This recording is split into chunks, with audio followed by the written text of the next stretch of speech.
Hello, everyone. I'm David Younger, Hi, I'm Elvin Aydın-Keles. and we created chronic illness therapy to provide support and resources for people living with chronic health conditions. And we all have such powerful tools at our disposal to help us to tame our minds and regulate our nervous systems and turn the dial down on our stress and anxiety. And the amazing thing is that it's absolutely free. You don't need fancy gadgets or, more importantly, strong muscles to do it, just a chair and a quiet space.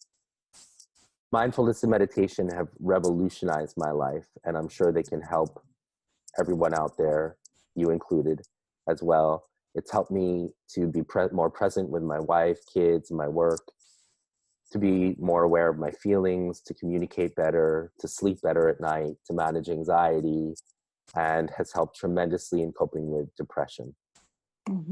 Definitely. And again, it makes so much sense when you step back and think, why shouldn't we be making the effort to train our minds the same way we make the effort to train our bodies? And the beauty of it is that it doesn't take a lot of time. If just starting with 5 minutes twice a day is all you need, which is 10 minutes a day, and then increasing slowly. And it's about creating a habit and working it into your daily routine. And if you do this, you won't want to skip it. And when you do skip it, you'll feel like something is off, like when you don't brush your teeth. Yeah. I can see how that is, because I am still very much like you in that I kind of take pride of my mind. And the only way I can relax is when I'm that tired that I can drop that. And that's what happens in the evenings. And I just turn off and just go to sleep. And I know that's not healthy, because there's a lot of processing that needs to be done in between. Then, of course, I have very bizarre dreams, and I would wake up in the middle of the night, like, what did I forget? You know, those kind of things. And then during the day, I'm always on edge, and I don't like myself like that. Yeah. So this sounds like something that I really need to do. Yeah. And there are a lot of people who are watching, which people who call ourselves like we're high performers. I think it's a thing, and it's a good thing. You know, we work very hard to get here to become the people we are. But then again, just like we take care of our bodies, we need to also take care of our minds, and it makes total sense to me. Yes. High performers, and also people with chronic health conditions, which I'll talk about in a little bit. And I teach mindfulness both implicitly and explicitly to my patients. Implicitly by focusing on the here and now, and like you were talking about, asking what just happened, what are you feeling right now? And explicitly by teaching them meditation and visualizations like the one we just did, breathing exercises, introducing them to books such as The Miracle of Mindfulness by Thich Nhat Hanh, and Mindfulness for Beginners by John Kabat-Zinn, and Breaking the Habit of Being Yourself by Joe Dispenza.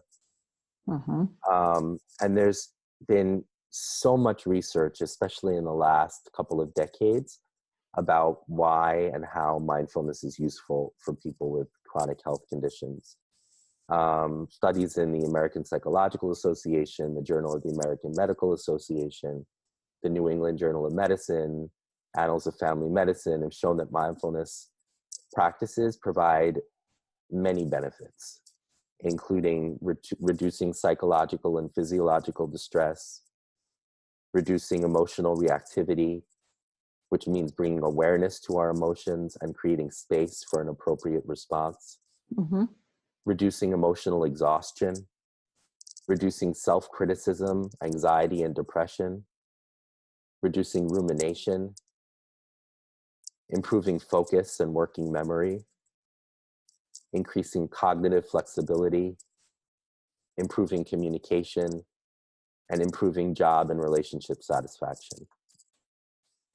That's incredible. Yeah. And now with one of the reasons that they've been able to do so much research and effective research is with the imaging studies, fMRI imaging studies. So you can take people and have them meditate while they're in a scanner and see how their brains are reacting to it, which has given us so much insight. So one of the biggest challenges of living with a chronic illness has to do with managing the onslaught of thoughts, emotions, and feelings that arise in response to our experiences. So for example, let's say you wake up one morning feeling weaker than usual. Mm-hmm. You have your physical experience of feeling weaker, and then you have the corresponding thoughts, emotions, and feelings in response. So your thought response is, oh no, my condition is getting worse. Maybe. Your emotional response is fear. And your feeling response is to worry. And I think it's really important to take a step back and look at this.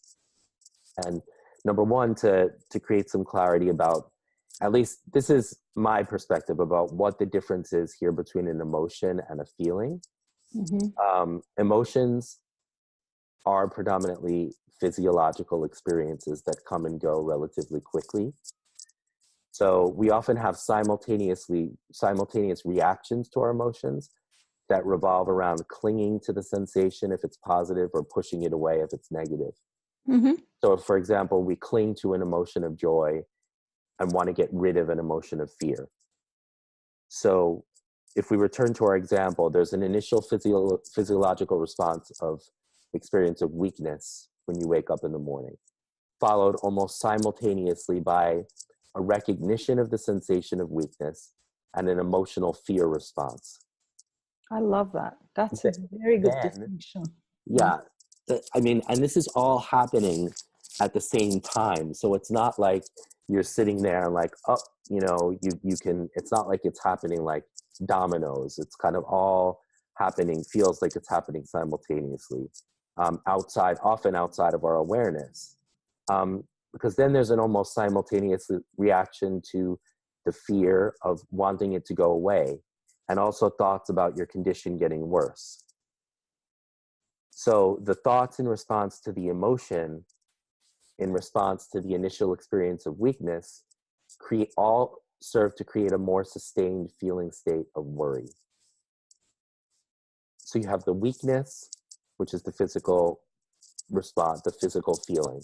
Yep. The fear, which is something you can usually locate in your body, maybe in your stomach, in your chest, you can feel tightening. And then you have thoughts about the weakness, and you have thoughts about the fear. Mm-hmm. So your thoughts about the weakness is my condition getting worse. Thoughts about the fear, like, oh my God, I don't want to be feeling this way. What can I do to feel differently? And all of those things, if we don't do anything about them, create a more sustained, ongoing feeling state of worry.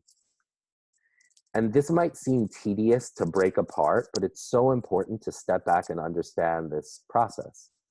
Because if we don't step back and examine it, we're going to be at the mercy of any given experience. So the next step is to look at what we can control here and what we can't control.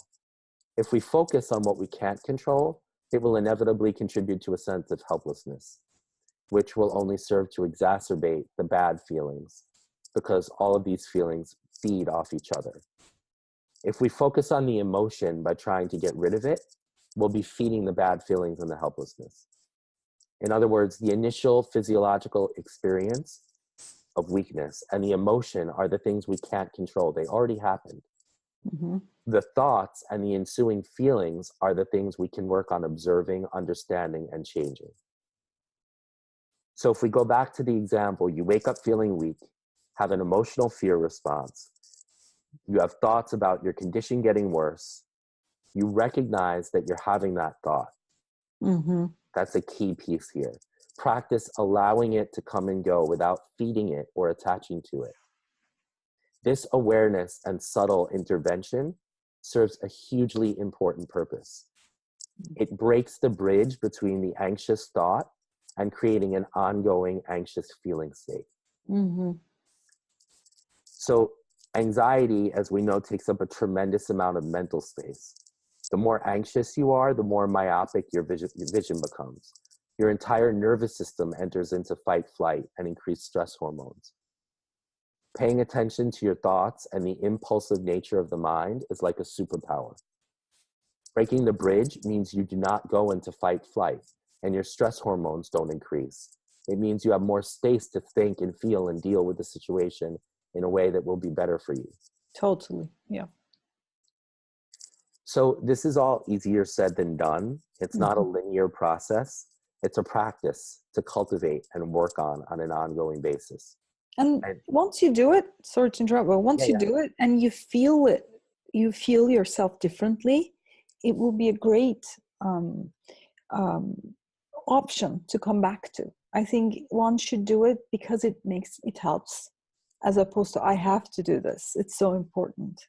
Yes, exactly. No, it's really comforting. It's like, you know that you have something that you can go to when you start to have intense emotions and or ruminating thoughts about something. And you can start by trying to separate out your initial experiences, the emotions, the thoughts, and the feeling states. And it'll be useful to keep a journal and write them down.